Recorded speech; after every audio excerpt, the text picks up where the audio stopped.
এখন শুনবেন স্থানীয় বাংলা সংবাদ। আসসালামু আলাইকুম। বাংলাদেশ বেতার রাজশাহী স্থানীয় সংবাদ পড়ছি জান্নাতুর রাব্বি বেতাহান।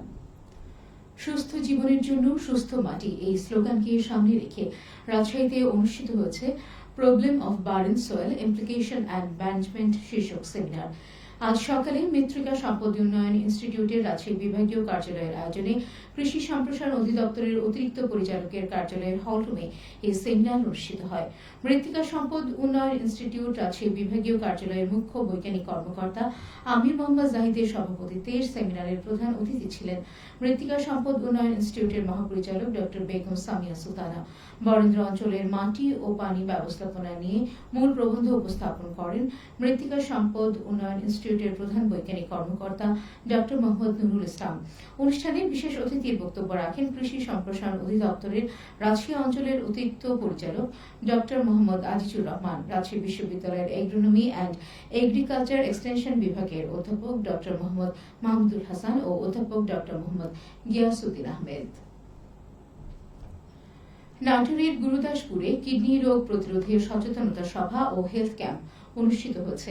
আজ সকালে উপজেলার খুবজিপুরে এঞ্জারলি কেয়ার সেন্টারে আয়োজিত অনুষ্ঠানে সভাপতিত্ব করেন স্বাস্থ্যসেবা বিভাগের সচিব মোহাম্মদ সাইদুর রহমান। কিডনি রোগ জীবন নাশা, সচেতনতায় বাঁচায় আসা এই প্রতিপাদে আলোচনা সভার বক্তব্য রাখেন স্বাস্থ্য মন্ত্রণালয়ের সাবেক সিনিয়র সচিব মোহাম্মদ আসাদুল ইসলাম, সাবেক সচিব হোসনে আরা বেগম, রাজশাহী রেঞ্জের ডিআইসি মোহাম্মদ শাহজাহান, নাটোরের police super Mohammad Amjad Hossain, civil surgeon Mohammad Muktadir Arifin. সভায় বক্তারা বলেন, শরীরে কিডনির প্রভাব ব্যাপক। কিডনি শুধু শরীরে রক্ত শোধনই করে না, রক্তকণিকা তৈরি, রক্তচাপ নিয়ন্ত্রণ, হাড়ের সুস্থতা, পানি ও লবণের ভারসাম্য রক্ষা করে।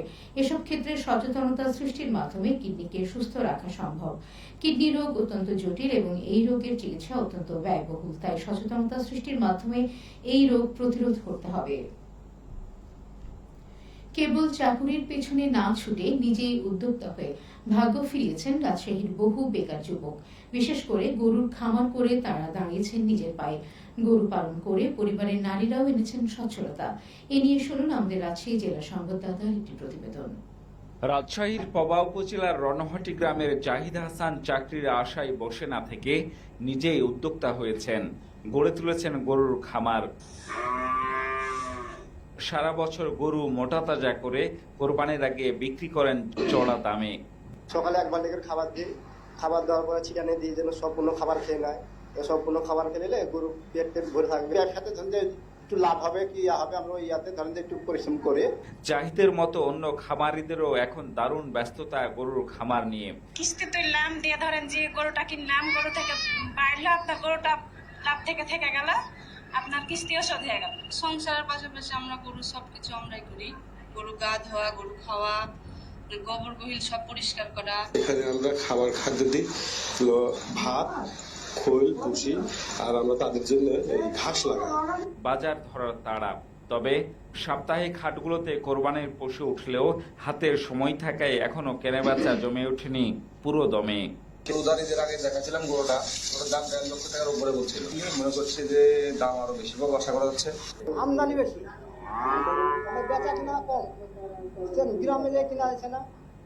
এদিকে রাজশাহী জেলা প্রাণী সম্পদ কর্মকর্তা আতোয়ার রহমান জানিয়েছেন, প্রতিটি উপজেলায় গরু মোটা তাজাকরণে খামারিদের প্রশিক্ষণ সহ নানা পরামর্শ দেয়া হচ্ছে। কুরবানিযোগ্য গরু লালন পালনের জন্য সারা বছর ব্যাপী আমাদের উপজেলার যে প্রাণী সম্পদ দপ্তর হাসপাতাল আছে, এখান থেকে প্রশিক্ষণের ব্যবস্থা করা হয় এবং তারা প্রশিক্ষণ নিয়ে মোটামুটি তারা কুরবানিযোগ্য গরু করতে সক্ষম হয়েছে। প্রাণী সম্পদ অধিদপ্তরের তথ্য মতে রাজশাহী জেলায় প্রায় 20,000 খামার রয়েছে। এর মধ্যে গ্রামে গ্রামে গড়ে ওঠা ব্যক্তি উদ্যোক্তার সংখ্যাই বেশি। জিয়াউল গনি সেলিম, জেলা সংবাদদাতা, বাংলাদেশ বেতার, রাজশাহী। শুনছিলেন প্রতিবেদনটি। সিরাজগঞ্জে সেবামুক্ত স্কাউট গ্রুপের পক্ষ থেকে দরিদ্র ও দুস্থ মহিলাদের মাঝে সেলাই মেশিন বিতরণ করা হচ্ছে। আজ সকালে পৌর শহরের SS রোডে ফজল বিপণীতে 20 জন নারীর হাতে সেলাই মেশিন হস্তান্তর করা হয়।